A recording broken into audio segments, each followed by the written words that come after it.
So now we'll talk about the Pythagorean identities.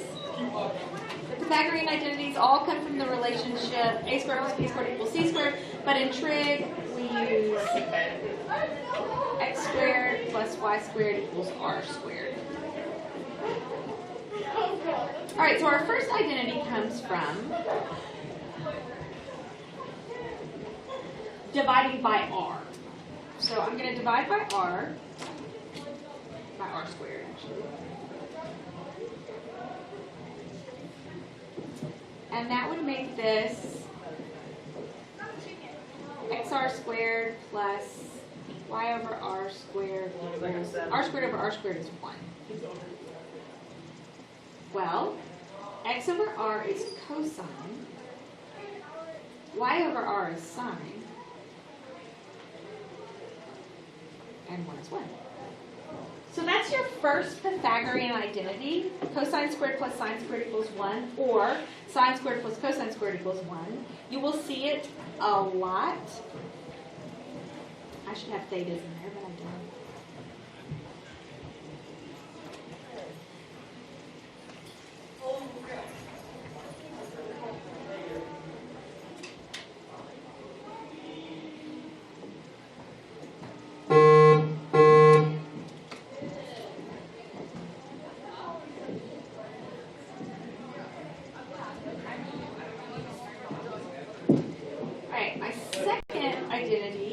Second Pythagorean identity, I'm going to divide by x.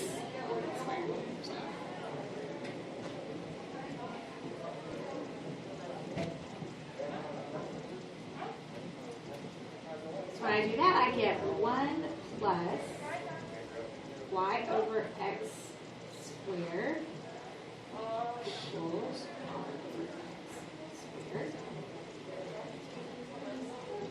That's 1 plus tangent squared equals,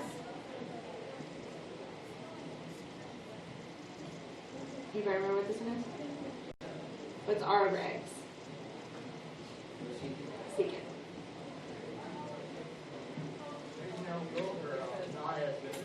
So that's one of your other Pythagorean identities. 1 squared plus tangent squared theta equals secant squared theta.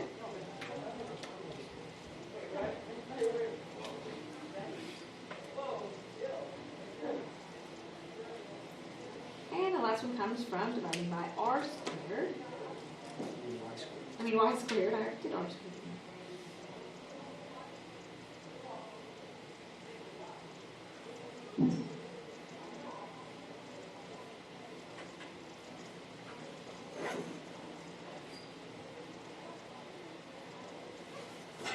And x over y is cotangent.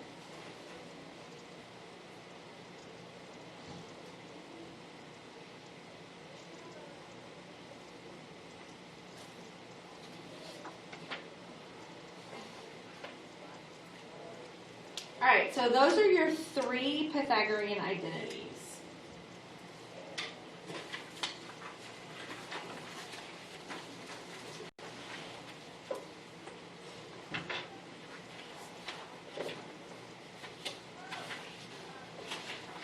The 3 Pythagorean identities are called that because the equation that led to them was x plus y squared.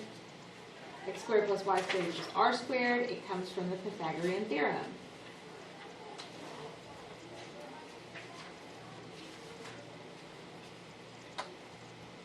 These identities can be written in many forms. You need to be able to transform them and recognize their equivalent forms.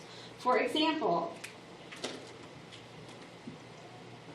sine squared theta plus cosine squared theta equals 1 could also be written as cosine squared theta equals 1 minus sine squared theta.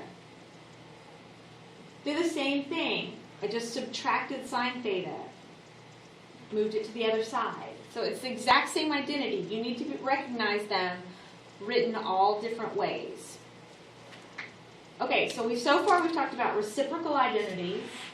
So that's sine, and if the reciprocal of sine is cosecant, so sine equals 1 over cosecant, or cosecant equals 1 over sine. So that's the first ones we talked about, were our reciprocal identities.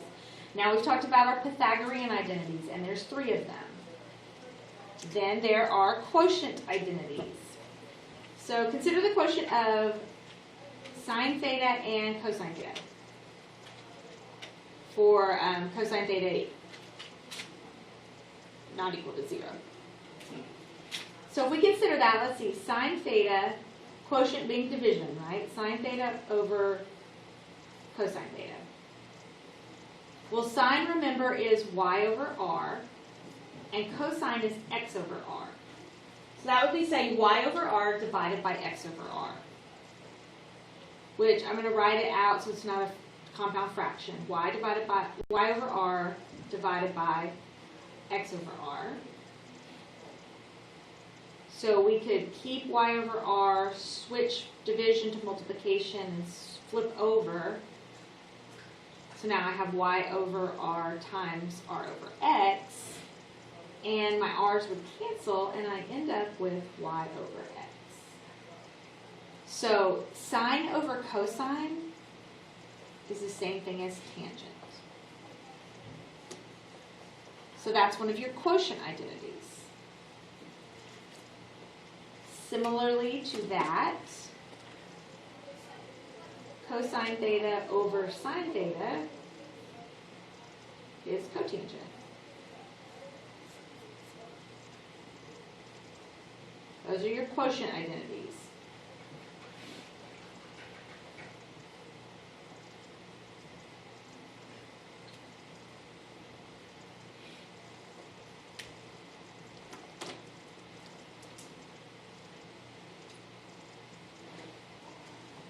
All right, so it says for cosine, find cosine theta and tangent theta, given that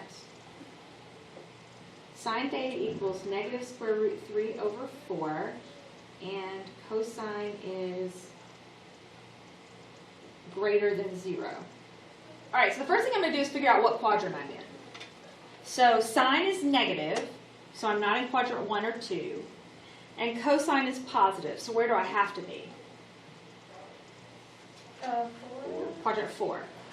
So I know I have an angle that ends in quadrant 4. My theta is going to be between the terminal side and the x-axis, because it always is. My sine is negative square root of 3 over 4. 4 is the hypotenuse. Negative square root 3 is the opposite leg. So I have to figure out my other leg. So I'm going to use Pythagorean theorem to find out my other leg. So 4 squared minus negative square root 3 squared. Square root.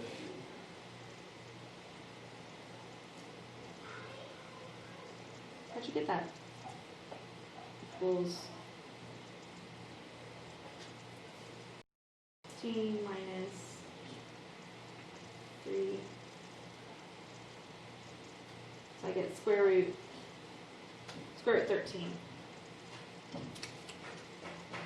So it has to be x squared plus y squared equals, right? Did I lose you? Yeah. Okay, so Pythagorean theorem. This is the piece I don't know. I don't know my x value. So I have to do x squared plus y squared equals r squared. So I just did r squared minus y squared equals x squared. R squared is 16 minus square root of 3 squared is 3. So I get square root of 13. Square root of 3. Square root of 3 squared Is 3. If you Oh, I square a thought- radical, it removes I the thought it radical was sign. square root of 13. Wouldn't that be like a negative 3? What happens when you square a negative? Oh, it's a point positive. Okay. So my x value is now square root 13. So I can find cosine. I can find all the other pieces now because I know everything. All I asked for was cosine and tangent, though. So cosine of theta is going to be square root 13 over 4. And tangent is going to be negative square root 3 over square root 13, which I have to rationalize, multiplied by the square root of 13. So I get negative square root 39 over 13. Try to break down 39. It doesn't break down, but you could try. It only breaks down into 13 and 3, and they're both prime. So, is everybody okay? All right. Caution: be sure to check your signs, the signs of your x and y values, to make sure you have the right sign for the ratio.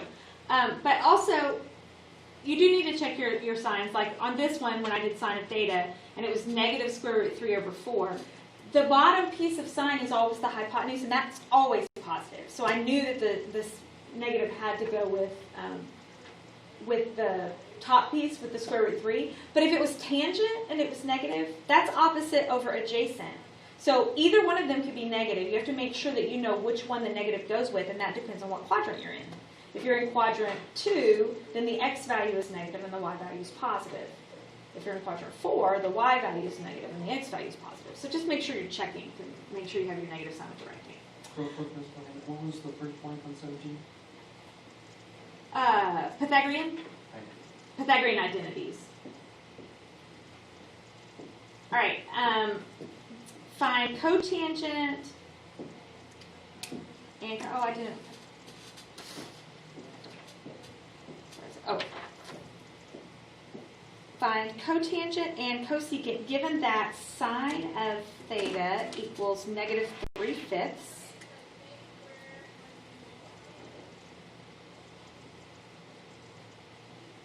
And theta is in quadrant 3.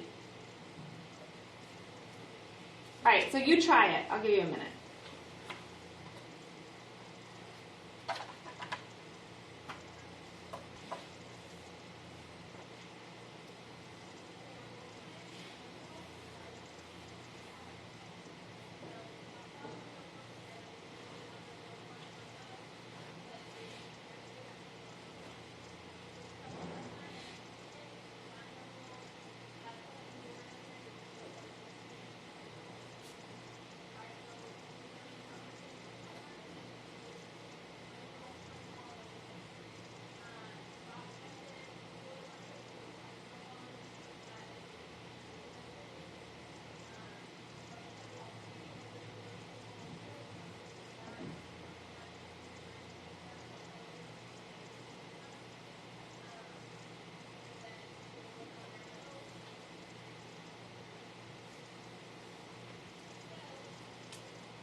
Okay, so I drew a angle that ended in quadrant 3, and I put theta between the terminal side and x.